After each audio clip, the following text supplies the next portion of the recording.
Good morning, good evening, good afternoon, or belatedly. Welcome back to Cannon Fodder, the channel for Arsenal fans all over this world. Welcome to the evening segment, Monday evening, 5:40, 5:40, 5:42 over here UK time, and that's going to vary wherever you're in this world. But yeah, welcome to the evening segment. Usually I would have at least one or two guests. Usually it would have been maybe James Rowe or El Tel, the original Godfather. But I thought, you know what? Because it's going to be a short one, I'm not going to like waste their time and ask them would they like to come on to the Monday evening show. But maybe you might see them maybe next Monday, but not today, not today. But yeah, I've got some live news segments, so maybe a reoccurring news and one update in regards to an injury. I know I put Edu. I put Edu's face. There's a reason why I put Edu's face as a thumbnail artwork. But thank you for joining me. I can see the numbers rising very quickly. But I shall see you on this other side of this music intro where we talk about some more live news.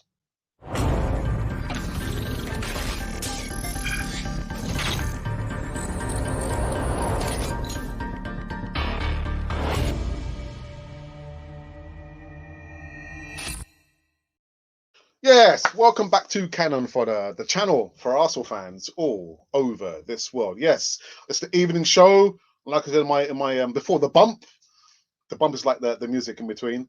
I would usually have James Rowe and El Tel, the original Godfather, on the morning or the evening show. But no, they're not here. It's gonna be a short show about other chores I need to get on with before my wife arrives. My wife has just arrived now. But yeah, guys, make sure you subscribe to Canafoy TV. Hit the bell notification button so you can receive all the latest news right here. I feel like my veins are like just kind of pumping out.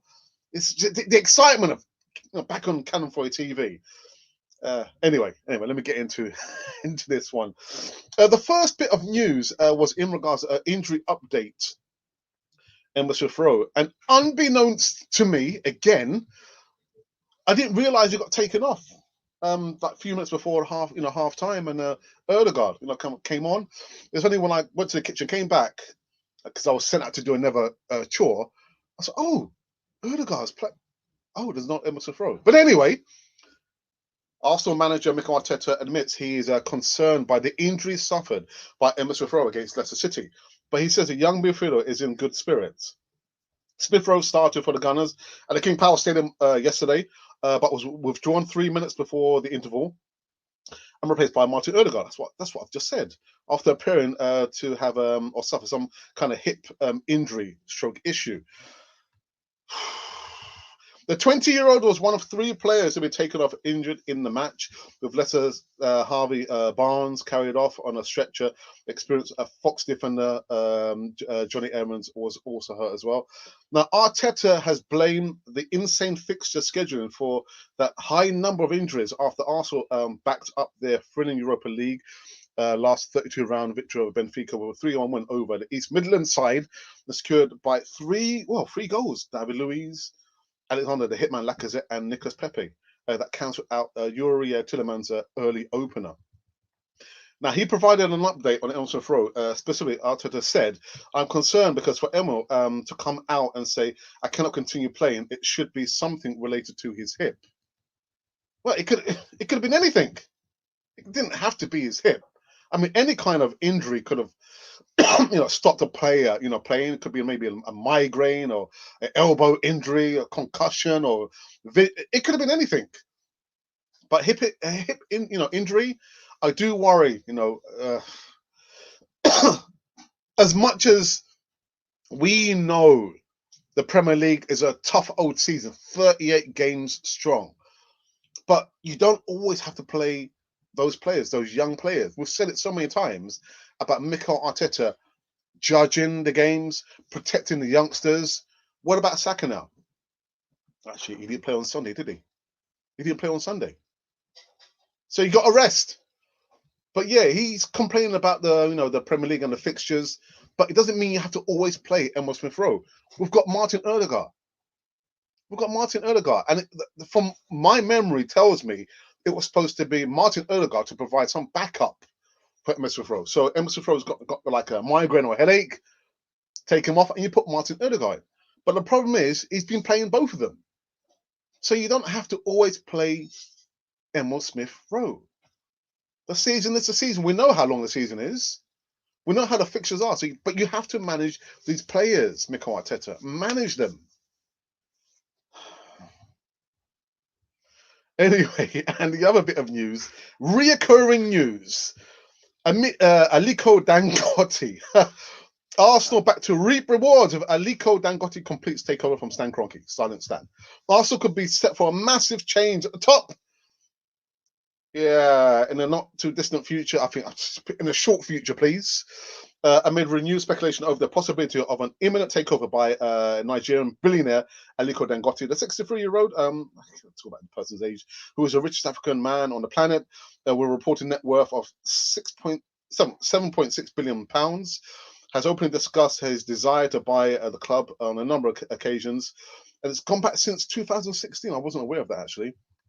Aside from the large-scale financial backing that is to be expected when a billionaire owner arrives, Arsenal could attract a higher selection of lucrative sponsorship opportunities as a result of their elevated profile in Africa, according to football finance expert Kieran Maguire.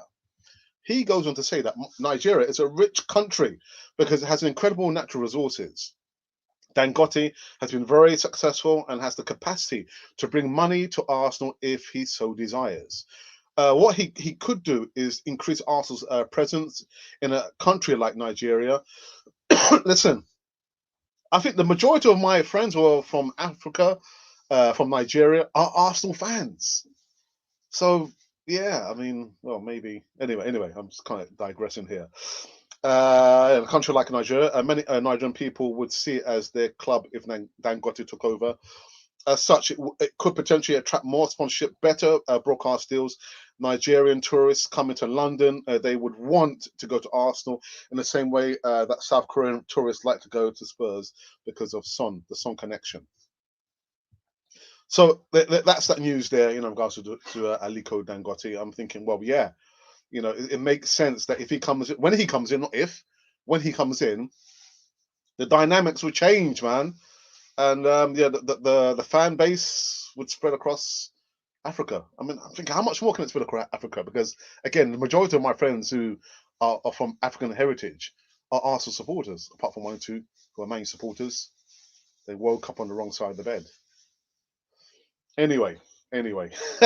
So those have been the two live news segments there. And the reason why I put this gentleman's face up, let's see if I can find him here, as the thumbnail artwork. Where is he? Edu. Actually, there was no space to put Edu, stroke Vinay Venkesham. Their shadows do loom long across Arsenal. The report with Willian, where he said that, actually, I was promised the earth from Mikel Arteta and Edu. They said they wanted to change the philosophy of the club. Change the philosophy. What are they actually looking to do? It does worry me. And so the connection I'm trying to make is with Dangote. I wouldn't want him to come over here at Arsenal and keep the same board members. Get a big broom and sweep everybody out. Start from afresh. Bring your own people in. I mean, I know Eltel was talking about, bringing like maybe Flamini. Listen, guys who play for Arsenal knows what it means to be real winners. I mean, the board members, they know nothing about football. They know a lot about money, but nothing so much about football. So that's the reason why I put Edu's face there. Looking a bit regal there, but I don't know, man. The club needs a severe makeover, a severe culture change. And I'm absolutely sure when Dangote comes, that change we've been, begging for will arrive. And I'm hoping it'll happen this year. Dangote has spoken about his oil refinery and other projects. He's a businessman, isn't he? He's a businessman.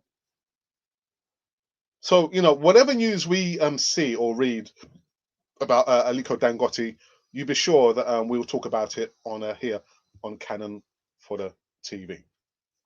Let me go into the live chat and see who has followed us. Again, it's going to be a short one. I've got chores I need to be getting on with. Anyway, I don't believe it. Skynet 1886. Where have you been? It's been a long time. Skynet. Listen, I hope you're well. my friend. I hope you're well. Okay, keep safe. Say hello to the family from us on Canon 4 TV. The Assemble says good evening, Alex, and good evening to you as well. The Assembled. Amon says hi, Gunners, and hi to you as well, my friend. Gary DWTT says good evening, Alex, my man. Come on, you Gunners. And I need to try and get my foot in the door to see if I can put an appearance on an Arsenal fan circle. Back in the day, I could only appear like for a few minutes, like half an hour max on a Sunday. But because I'm steeped in so much work on my regular job, apart from doing content literally every single day on Cam 4 TV, I'm thinking I don't have no time. But I think it's probably due that I make an appearance, a special appearance on our sister channel, Arsenal Fan Circle. Isn't it amazing that he continues to name players who are picking up injuries? Too much of a coincidence? Yeah. But you know what? There's some when the report where he's saying, "Oh, it's the fixture list," but you don't always have to play the youngsters. Give them a bit of a break, Arteta. I'm sure that's the same excuse that Arsene Wenger would have used. Oh, it's the fixture list. These games are coming thick and fast. But we've known that. Man management, Mikel Arteta. Man management. But do you know who I'm worried about? I'm worried about, Gabriel Martinelli. I'm thinking, get this guy some minutes, please. Give him some minutes. Hey up, bow to the Gunners, Ashley says. It's Monday, Alex rant day. I'm not ranting. I'm not ranting. I've had a good day at work, I think.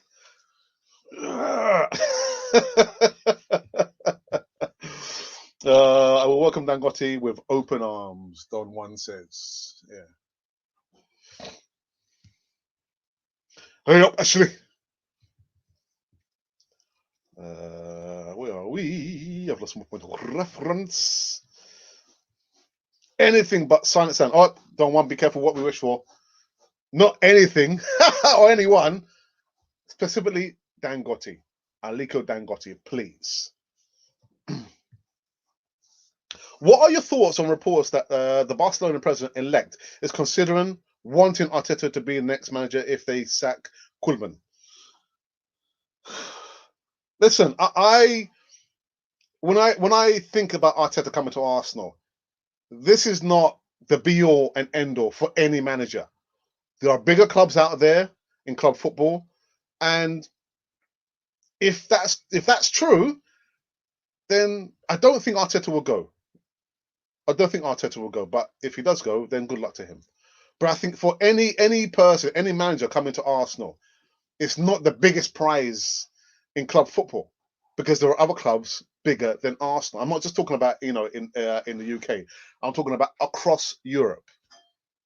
But yeah, if the president wants Arteta, I don't think he would go. I think he would probably think, I've got my contract. I'll try and honor the contract. And I've got unfinished business. I want to see this project through. Yeah, but I don't think he would up sticks. What do you think anyway, Jack? What do you think? Jack, who's Arteta? That's a good question, actually. That's a good question. Abdullah Harius. Oh, I'll just call you Musa. That's okay. I'm man who will purchase Arsenal when if changes will too. Okay, I'm not. Yeah, I'm trying to decipher what you're trying to say. I do apologize. Are you saying that you'd buy Arsenal? Is that what you're saying, Musa? Alex is well trained by his. Needs to do the house cleaning. I've done that already. It's a little bit of cooking. Need to be doing cooking. It's gonna be a short one, guys. They said, "Would I have no idea if Arteta has an agent?" Yeah, that's a good question, actually. Does he have an agent? And it's all about Arteta linked with Barcelona now. Yeah, it's the latest news, isn't it? Well, I've not read that or heard that anywhere. Dangote is building an oil refinery in Nigeria. This oil refinery is going to be the second largest in the world. It's expected to be completed by 2021. So going by that, because I'm thinking, oil refinery. I mean, unless he's got like people working 24 hours a day in shifts, 2021. To be honest, I don't want to break anybody's bubble, but I'm thinking 2022 sounds about right, to be honest. And he has said he doesn't want to come to Arsenal until he's finished his project, that main project, which is the oil refinery. 2022 sounds about right to me.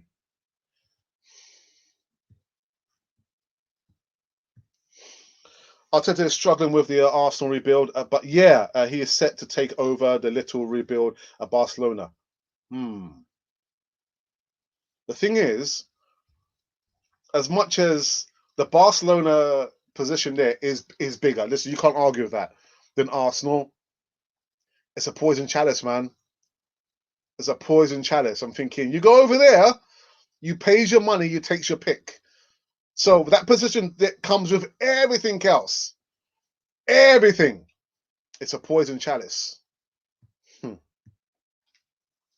Jackie has an agent. A rumor mill is in action again, or take over. Arteta waits until he's been proven wrong multiple times before he changes his stance.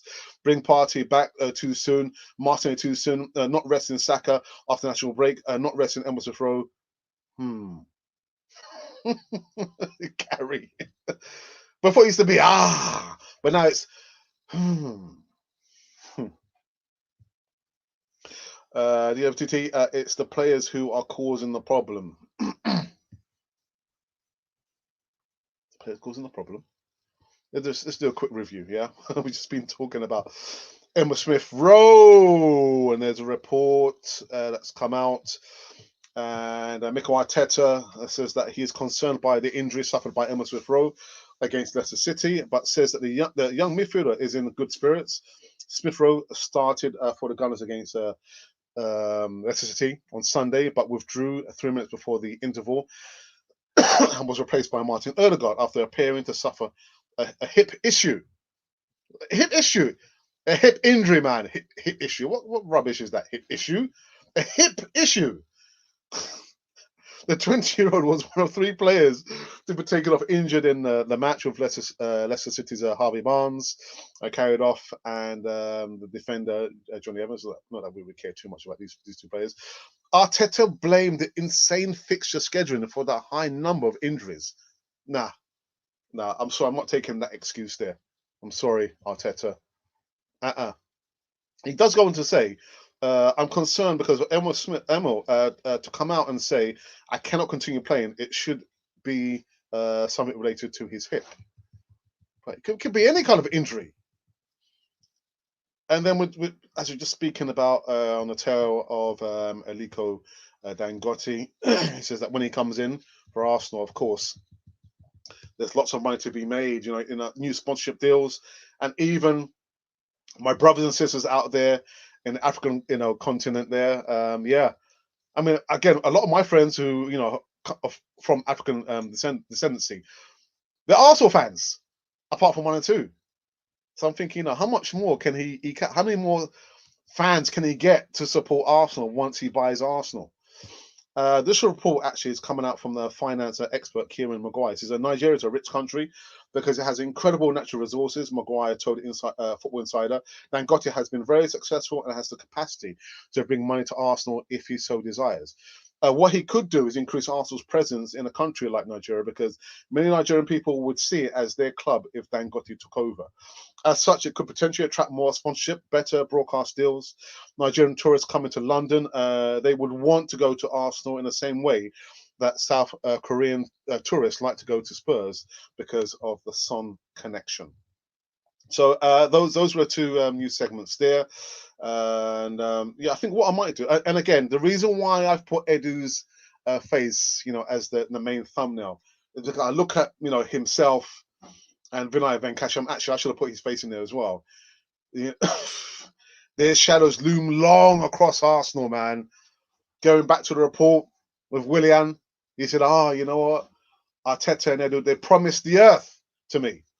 They promised I'll be like an integral part, player. And they said they wanted to change the philosophy at Arsenal, get Arsenal back into the Champions League. I'm thinking, What philosophy? What philosophy were they talking about? I do worry, man.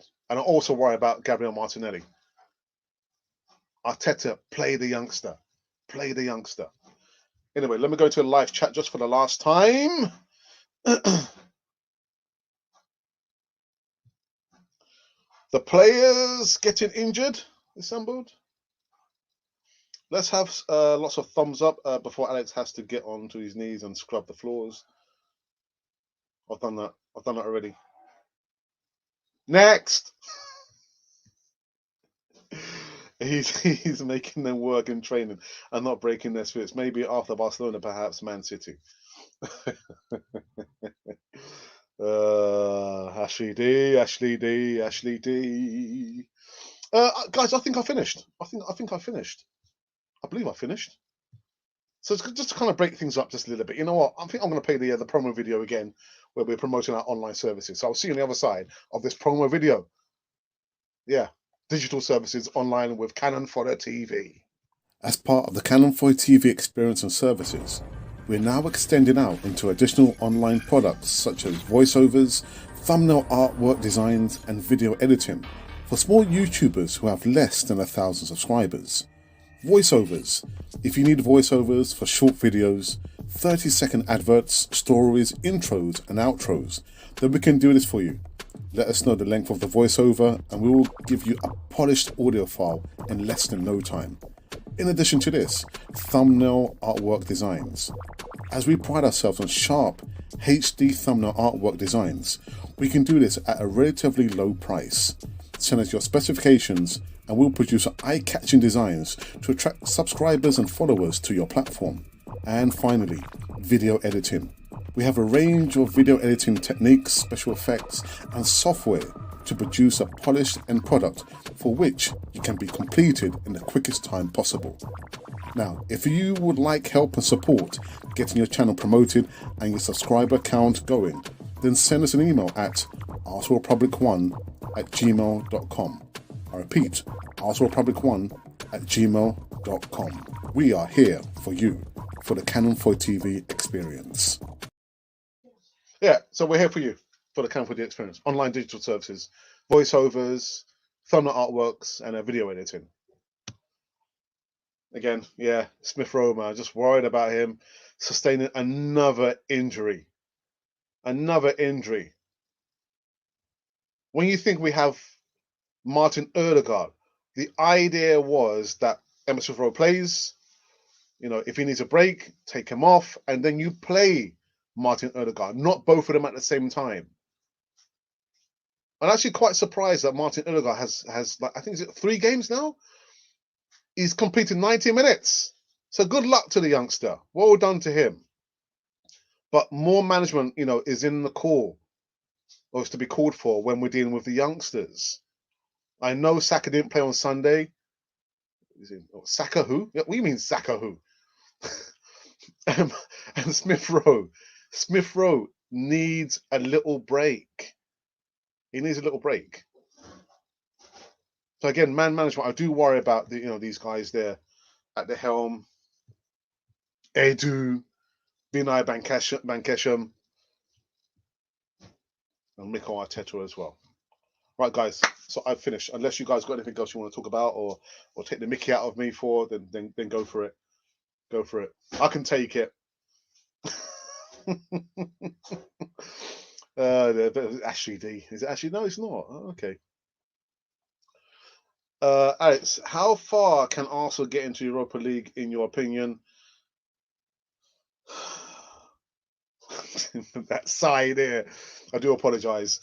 Well, truth be told, I didn't think they would overcome Benfica and avoid the Greek tragedy in Athens, but they did. Well done to them, and it was a comeback. I was speaking to my colleague when I was, coming back from work. So 2 comebacks. Wow, against Benfica and Leicester City. The big obstacle now is to try and overcome Olympiacos. I do joke about. I've joked about, and I've been serious about the Olympiacos look. Those of you who've been following me for best part of like 1 season, I've been talking about the Olympiacos look. I was there at the Emirates when we played against Olympiacos, and I'd say for the last 20 minutes of the game, Arteta had no clue. He had no idea what to do. And that's why I call it the Olympiacos look. Clueless. And so this time round against Olympiacos, it could be revenge, but it's in the hands of the manager. Can he prepare the players? Are the players that he chooses, are they going to be up for the fight? And what kind of injuries? Because I imagine, one or two players are going to pick up injuries between now and when we do play Olympiacos. So there's lots of factors. So going back to your question, how far do I think? Listen, let's hope for the best. And my wife's just saying very, very far. My wife's just saying very, very far. Okay, so if my wife says very, very far, then I better say very, very far.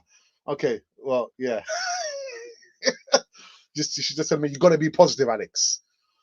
Listen, positivity comes with a tint of realism. You've got to be realistic. You know, I want, of course, I always want Arsenal to win because Arsenal are my team. But realistically, they're not going to win all the games. So I can hope for the best, but it might not happen. I want them to beat Olympiacos, but it might not happen. But my wife's just telling me, got to be positive. So I'm going to say, I'll say quarterfinals, and that'll be the end of the dream this time round for Arsenal. Quarterfinals. They'll beat Olympiacos, I have no doubt. Apart from and that's what I'm saying to you. That's what, without even reading your comment there, assembled. It's down to the injuries, whether he can actually motivate the players, and the lineup, the players that he chooses. Anyway,